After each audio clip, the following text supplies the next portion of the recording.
আসসালামু আলাইকুম। দেখুন, বাংলাদেশে ১১টি জেলা কিন্তু এখন ডুবে গেছে।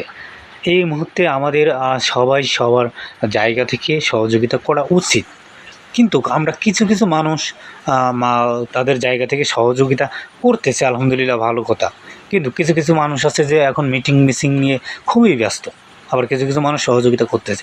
আমরা এগুলো খুবই দেখতে পারতেছি যে কারা এগুলো করতেছে।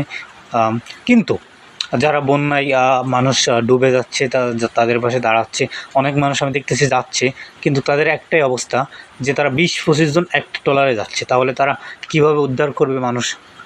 এই হচ্ছে আমাদের দেশের এখন অবস্থা। হেলিকপ্টারে যাচ্ছে, একজন লোক উঠে নিয়ে আসতেছে। কী রে ভাই, আপনারা এতগুলো লোক কেন যাচ্ছেন? আপনারা এত লোক তো যাওয়ার দরকার নেই। একটা ট্রলারে যদি ২০-২৫ জন লোক যায়, তাহলে সেই ট্রলারের লোক উদ্ধার কীভাবে করবে?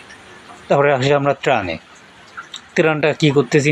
আমরা যারা ত্রাণ দিচ্ছি তারা আমরা কী করতেছি? আমরা হু-ডু করে টাকা এখান থেকে ওখান থেকে উঠে একটা ফাউন্ডেশন করে নিয়ে আমরা ২০-২৫ জন যাচ্ছি। একটা ট্রলার ভাড়া করতেছি ৫০,০০০ টাকা দিয়ে। এদিকে ১,০০,০০০ টাকা হচ্ছে আমাদের খরচ।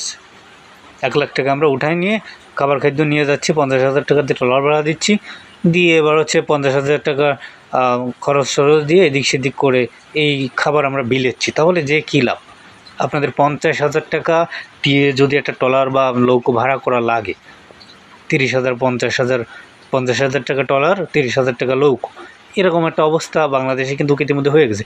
আর আমরা বিশেষ করে যারা হচ্ছে যে এই দুর্যোগের সময় আমরা কিছু মানুষ আছি যে আমাদের ট্রলার, নৌকা, যানবাহন এগুলো ভাড়া দিতে হচ্ছে। কেন ভাই? এই বিপদের সময় আমরা কেন ভাড়া দেবো? মানুষকে সহযোগিতা কি আমরা করতে পারি না? করতে পারি না, আমরা করতেছি না। এই পরিস্থিতিতে দেখুন যে এই টাকা খরচ করে গিয়ে আপনাদের ত্রাণ দিয়ে কোনো লাভ হবে না ভাই। তার থেকে আপনারা যারা ছাত্র ভাই আছে কাজ করতেছে তাদেরকে দান করে দেন। আপনারা উঠাইছেন, ঠিক আছে, তাদেরকে আপনারা ডোনার করেন। তা নাহলে আশানা ফাউন্ডেশন বা দান করতে পারেন। খুবই ভালোভাবে ওরা কাজ করতেছে। তো এরকম দেখে যারা বড় ফাউন্ডেশনে কাজ করতেছে তাদেরকে আমরা দান করব।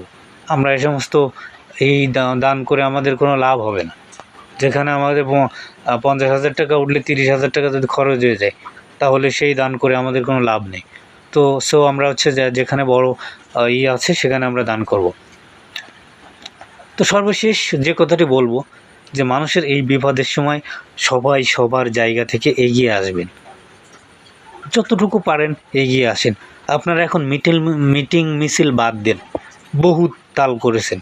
কিছু মানুষ এই বিপদের সময় যে ছাত্র ভাইরা গুলি খাইছে, এদিক সেদিক বন্যা দিয়ে মানুষের অবস্থা কিন্তু ভয়ানক খারাপ।